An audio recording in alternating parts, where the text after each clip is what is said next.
Welcome who come in friendship, who long for genuine community. May you be graciously received here as your authentic self.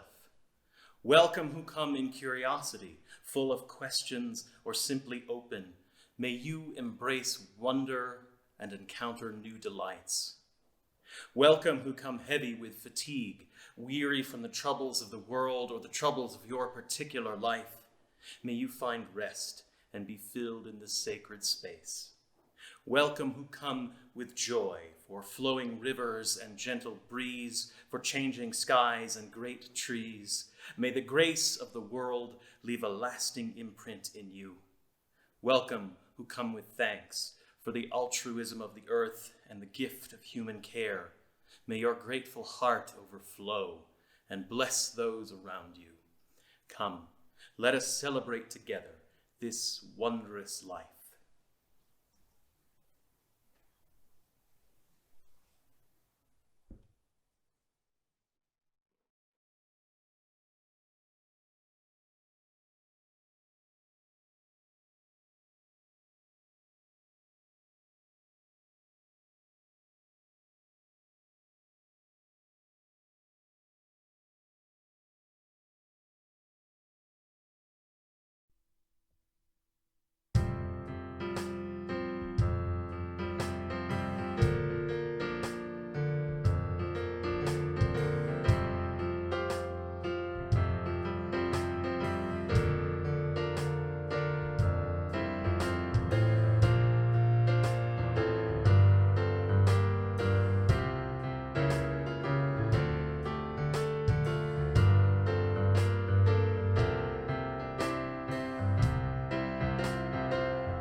Welcome to the Unitarian Church of Los Alamos and this video worship for June 21st, 2020.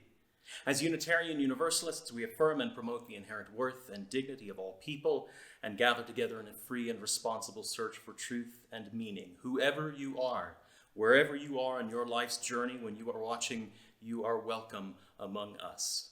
I want to extend a special welcome today to any of you who are coming to us for the first time or the first few times through these video worships. I'd like to invite you to connect with us on our website or on our Facebook page. The addresses for those are in the service notes below. Or if you have any questions about what you've seen in these services and you want to know more about our community, feel free to reach out to me by email, and that address is also in the notes below. Join us this morning, Sunday the 21st at 11 a.m. for our virtual coffee hour on Zoom. The address for that was sent out over our announcements and can be found on our virtual fellowship hall page on Facebook. And now, prepare yourself to worship this morning. Cast aside all your other distractions, close all the other tabs on your browser, close all the other tabs in your mind as well.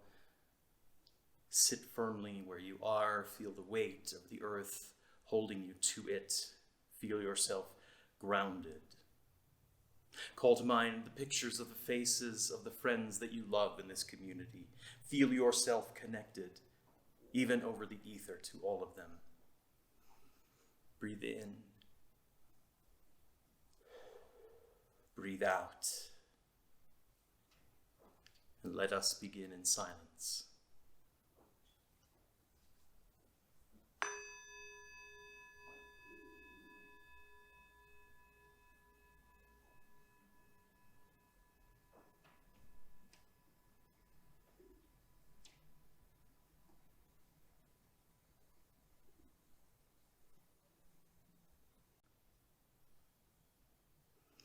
Let us take this moment to call to mind all the sorrows we have experienced this past week, for everything that has broken our hearts, for everything that has weighed down our souls. I light this candle in remembrance.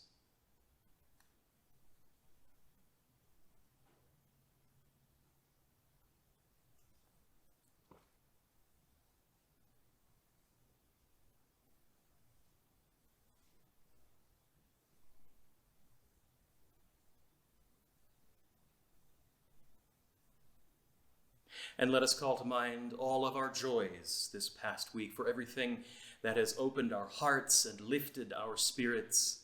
I light this candle in remembrance.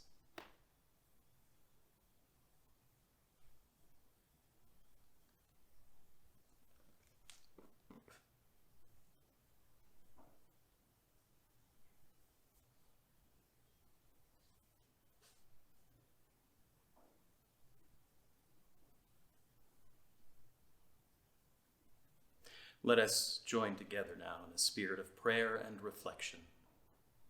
Eternal and beloved, gracious source of all life and all love, we come together with gratitude for this time out of time, which we set apart so we might become more fully present to ourselves, to each other, and to that which we call holy. May our joys be celebrated together, our wounds be healed together, our hearts be opened together. Spirit, keep me discomforted, so that the weariness in my soul does not lead me into complacency. Keep me dissatisfied with answers of earthly authority that speak with the voice of callous disinterest and disregard in the face of injustice. Let me not accept the answer, "It does not matter," when the questions are, where is justice? And how long must we wait? Keep me disquieted, so I might look within to what must change inside my own soul. But Spirit, too, keep me from disconnection, so that I might not fall into despair. Keep in my mind's eye the faces of those I am called to love without question and without fail, the faces of my human family. Let that love fuel my gratitude for all the gifts of life, and let that gratitude keep me open to all those who need my heart and my hands in the struggle. All this we pray in the names of those known and unknown, present and absent, remembered and forgotten, in the names of all the helpers of humankind. Amen.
This is a folk tale called The Happy Man's Shirt.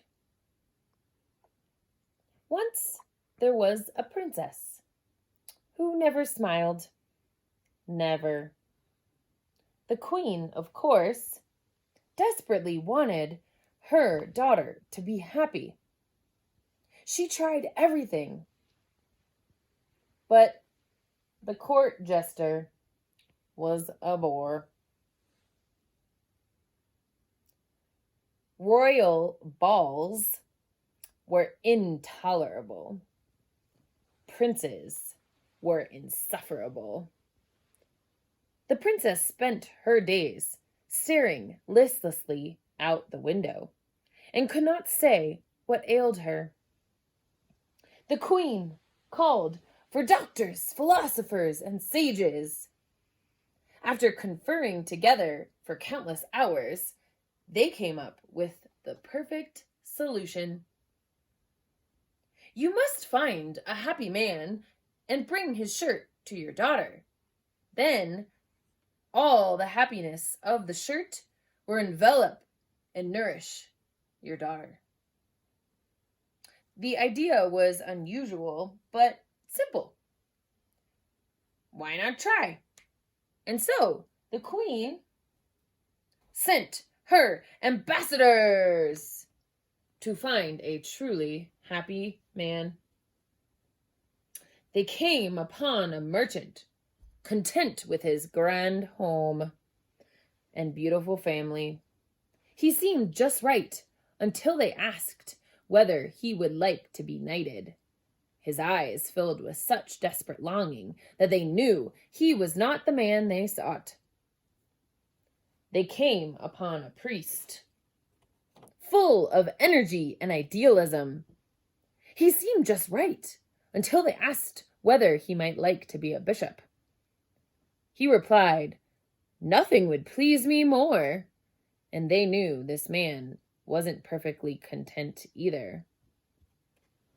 They traveled far and wide, but wherever they went, no one was perfectly happy.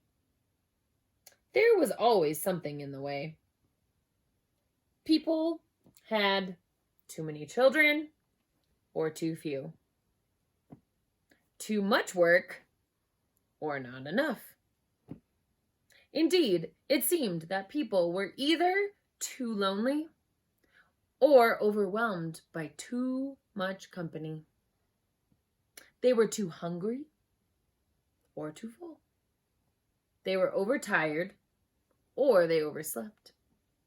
They were never satisfied. The ambassadors were about to give up when they heard someone whistling a merry tune off in the distance. They followed the melody to its source and found a farmer contentedly weeding. As they approached, he welcomed them and said with delight, "I could use a break. Please join me for water and fresh pickled carrots." The ambassadors were accustomed to wine and cake, but they tried the humble offering and found it both refreshing and delicious. The farmer beamed. "What a glorious day it is! A man could not wish for more." "Wouldn't a bigger farm be better?" the ambassadors asked. "A bigger farm would be too much work. Mine is the perfect size." "Wouldn't life be easier if you were a merchant or tradesman?" the ambassadors asked. "But I miss working the soil and breathing the fresh country air." "But you labor so hard." "My wife and children help. Company makes the work go faster." "Isn't there anything you'd wish for?" After the man had thought hard, he replied, "No, nothing." The ambassadors were truly perplexed by this very poor but very happy man. They were also thrilled. "You are the man that we have been looking for." Yes. "We have been asked to bring the shirt of a truly happy man to the Queen." The man stared at them for a moment and then laughed apologetically. "But I don't own a shirt." It was true. The ambassadors returned to the Queen empty-handed, but not empty-headed. They knew the princess would need to weave her own shirt of happiness, and they had some ideas for how she might do this.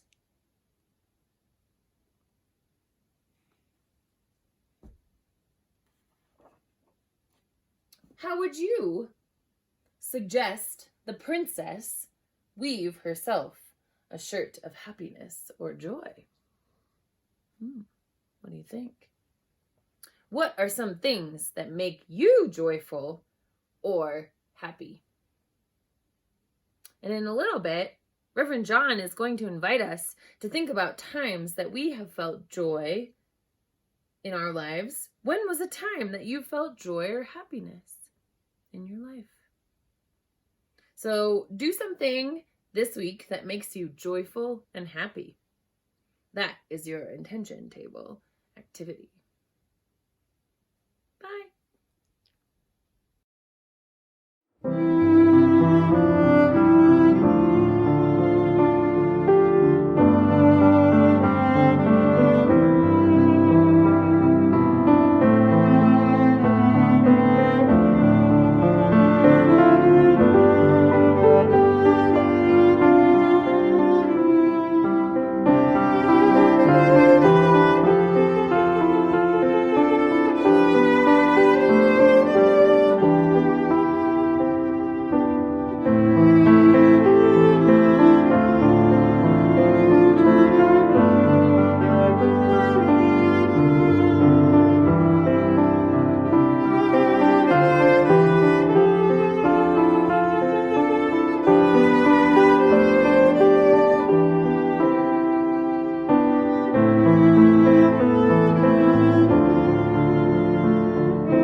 Our reading this morning comes to us from the Reverend Burton Carley, his essay Reflections from the River. Since the economy is in a kind of black hole, I was interested to read that researchers using NASA's Spitzer Space Telescope have traced the building blocks of the universe back one more step, and it leads to the massive black holes in space. We know that the Earth did not spring out of thin air, but is essentially recycled matter and higher elements. The story of Genesis gets it right in the sense that we truly come from dust, space dust. But where did that dust come from? Many galaxies have a black hole at their center, and the researchers for the first time were able to see how a supermassive black hole in a galaxy 8 billion light-years from ours was shooting out winds carrying dust composed of complex elements. The theory is that black holes suck in simple gases at high velocity where they collide and are superheated, fusing together to form complex molecules and grains of dust. Thrust back into space, the dust eventually collects and forms stars and planets with the chemical compounds from which life can form. From chaos come the building blocks for creation. It is something good to remember when spiritual storms are brewing inside our lives and also outside in the economic environment. And how do we endure chaotic times? It seems counterintuitive, but it is through praise that we bear our transformations. The poet Rainer Maria Rilke understood this so well in the following poem, translated by Albert Ernest Fleming. "Oh, tell us, poet, what it is you do." "I praise." "But in the midst of deadly turmoil, what helps you endure, and how do you survive?" "I praise." "And that which nameless is, anonymous, how do you, poet, still call out to them?" "I praise." "Who grants you your right to pose in any guise, wear any mask, and still remain sincere?" "I praise." "And that the stillness and the violence, like the star and storm, know and acknowledge you?" "Because I praise." We survive our deepest struggles because the human spirit rose from the dust with the possibility of joy and praise. It is why we come to church.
I woke up on Monday morning this week to the happy news that the Supreme Court had declared that sex discrimination was unconstitutional for transgendered people in this country. An unexpected surprise given the current makeup of the court, and I was surprised to see who had signed on to the ruling and who had not, surprised to see who had dissented either. But I woke up with joy that morning, with a feeling of elation that something was going right in the world for change. So much has felt wrong for so long that this little tidbit of news held out a glimmer of hope and gave me some sense of happiness and hope to latch onto. I felt joy. And then a few hours later came the news that in Rio Arriba County, they had taken down the statue of Oñate in Velarde that was set to be a site for protest that afternoon. And instead, the protest was to turn into a celebration that the county had made the right choice finally. And there was joy again in the community. And then that evening, after I had finished a lovely conversation with some of you over Zoom, one of my small group conversations, getting to see your faces, I logged out only to see the news breaking on Twitter as it was happening, that violence had broken out at another Oñate demonstration in Albuquerque as demonstrators tried to pull the statue down. Someone had pulled out a weapon and shot one of the protesters, who is in critical condition still. And all that joy I felt, all that elation I experienced just came crashing down in that moment. And as I got ready to head to bed for that evening, I found myself for a second feeling just a little foolish about having felt so much joy. How could I have been so silly? So frivolous. There's still so much that is so wrong in the world. And then I chided myself for chiding myself. And I realized how precious and soul-feeding those moments earlier in the day had been, how precious that joy was that I had felt in those morning moments. And I realized the only thing that was keeping me from falling down into complete despair in my anger about the violence of the evening was that I had found some joy to latch onto in the morning. That joy had kept me from falling completely into despair. It is human nature to struggle with joy when we are living through hard times together, when the weight of the world weighs so heavily upon all of us. Joy is hard to come by, and we reject it easily sometimes. Where does this instinct come from? Sometimes it is voices of others shouting us down when we express our joy. I see it happen on social media all the time. I watched it happen just yesterday as I was scrolling through my feed. Somebody was crowing about some wonderful thing that had happened, some wonderful step in the movement for justice, and then others piled on to say, how could you feel happy at a time like this? How could you be joyful about that thing that just happened when this thing over here is still so terrible? How can you be happy at a time like this? And sometimes people who feel joy, they give in to those voices and they quiet down and they walk away from their social media, and sometimes they try to shout down the people shouting them down, try to shout over that, to just say, can I feel this right now? Yeah, what you're talking about is terrible, but could you let me just have this joy for a minute? And sometimes we internalize those voices. Sometimes we let the voices of others shouting down joy become the voice of our own inner critic that tells us to feel guilty when some moment of joy arises in our life. How could you feel happy right now? Everything is so bad. How dare you enjoy that cookie when people are suffering? But we need to feel that joy. And it takes a lot to silence that voice. It takes a lot of energy to remember the necessity of joy, even in the midst of the weight of the world. To remember the necessity of joy and how it helps us to fend off those moments of complete despair. We need to remember that joy is a fuel for transformation in the world. I shared in my midweek message that quote from Emma Goldman, "If I cannot dance, I do not want to be part of your revolution." And that is the attitude I find myself struggling to take on in the midst of everything going on around us today. And I have to remind myself of the protest songs of the civil rights era. So often we think of them as being pieces of art intended to help change the hearts and minds of others, and we forget that those songs were as much about feeding the souls and firing up the spirits of those people who were on the front lines fighting for their civil rights in that era. And even today, we see musicians and artists ringing around the fringes of protests in every city, feeding the joy of the crowds of resistors. In fact, people call out for the help of artists and musicians to come into the protests specifically for the job of feeding the spirits of those who are doing the hard work, of those who might begin to turn away if they fall into despair.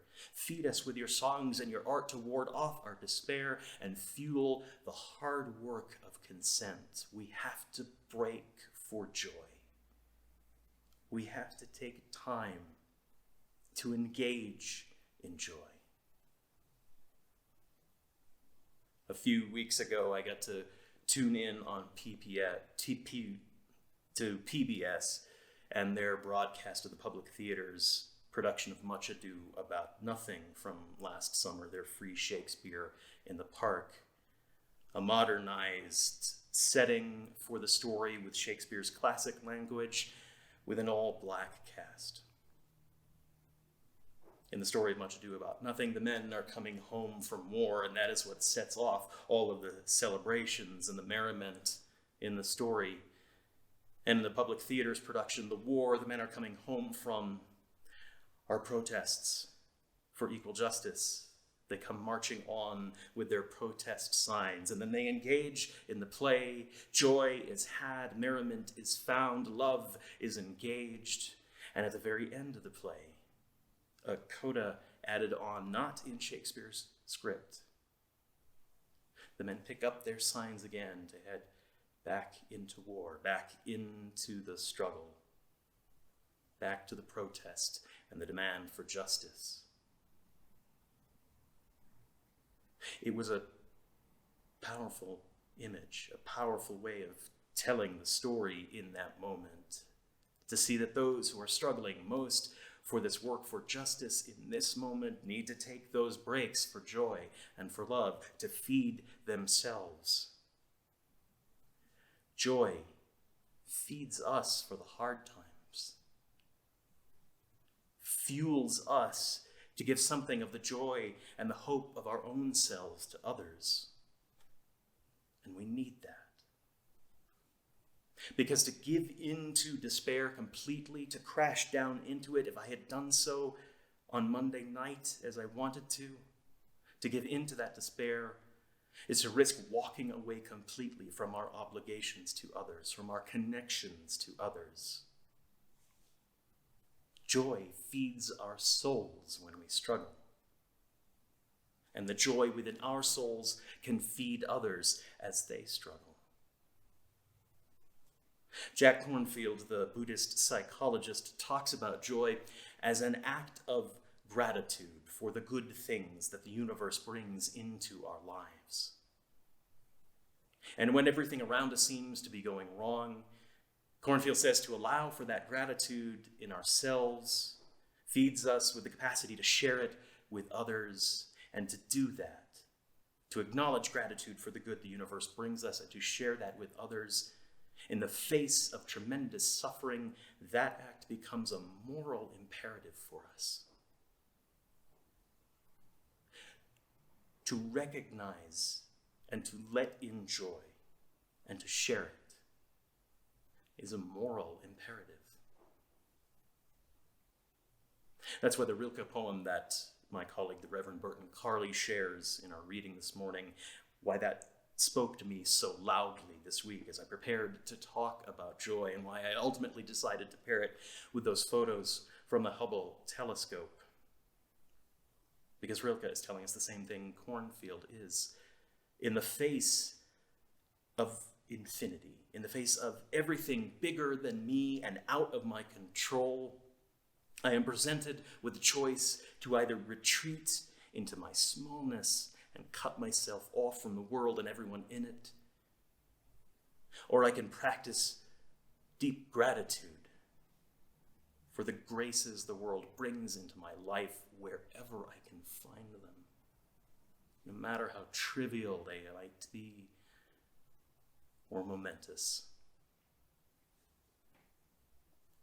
Cornfield, in talking about joy, introduces us also to another poet, the late Jack Gilbert. He echoes Rilke just a little in his poem, A Brief for the Defense. We must risk delight, he writes in his poem. We can do without pleasure, but not delight, not enjoyment. We must have the stubbornness to accept our gladness in the ruthless furnace of this world. To make injustice the only measure of our attention is to praise the devil. We must have the stubbornness to accept our gladness in the ruthless furnace of this world.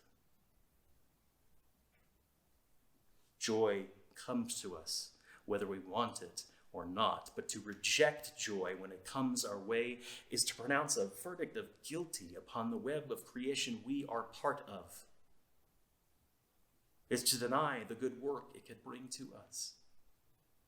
Yes, there is great suffering and great injustice in the world today, but I cannot do my part to alleviate that and make it right without joy and without the reminders of the gifts that life brings to me every day. Amidst the weight of the world, I find myself lately struggling to stamp out that voice that tells me to delay joy, that tells me to deny joy.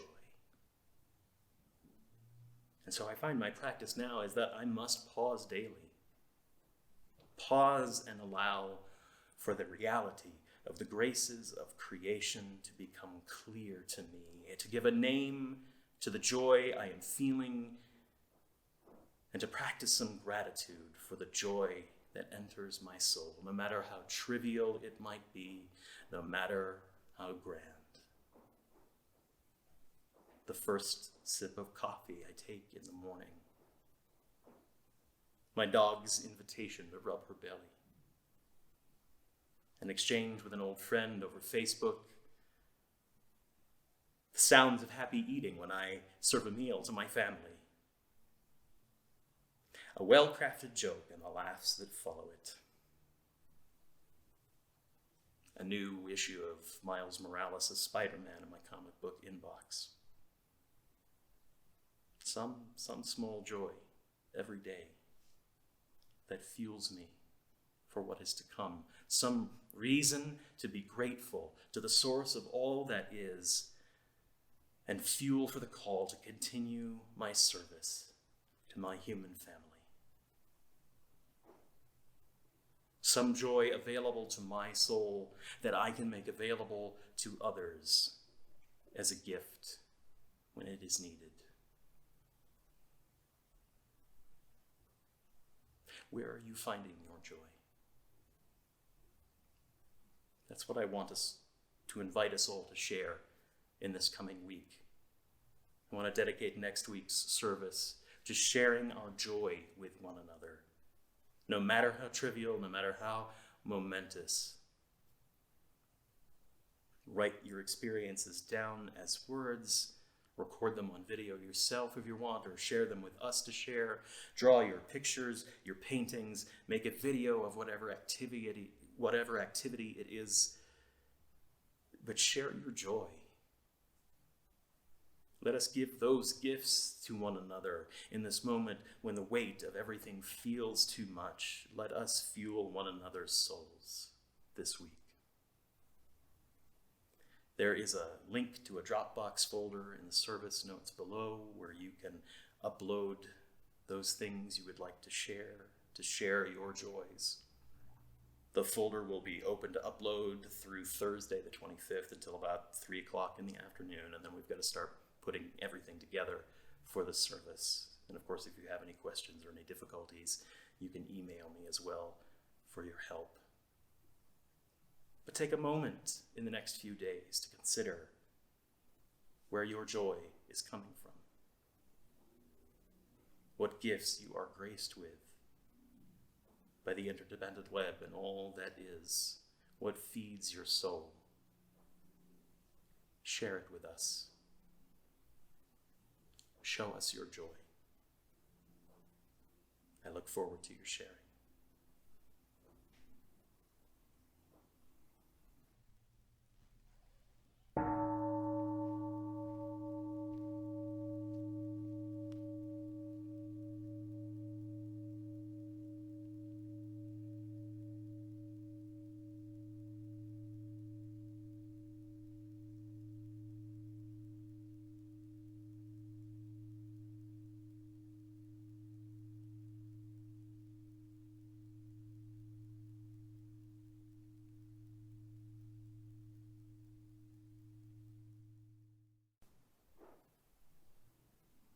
Once again, the month of June, we direct you to share your financial gifts with justice organizations working in tandem with the Black Lives Matter movement.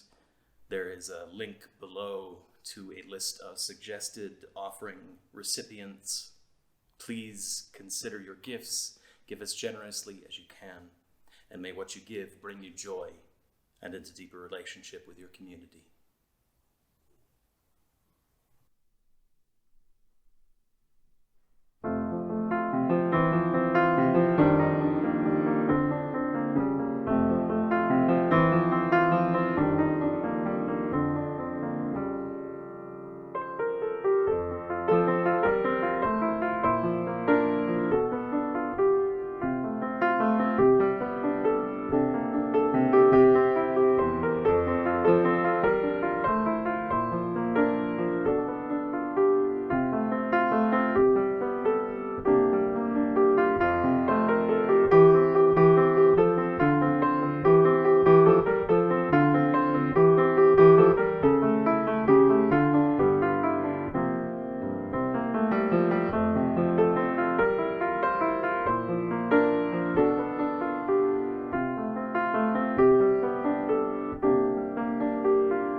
Friends, may life bless us and keep us. May the light of life shine upon us and out from within us and be gracious to us and bring us peace. For this is the day. This is the one wild and precious life we are given. So let us all find a way to rejoice and be glad in it. Go in peace.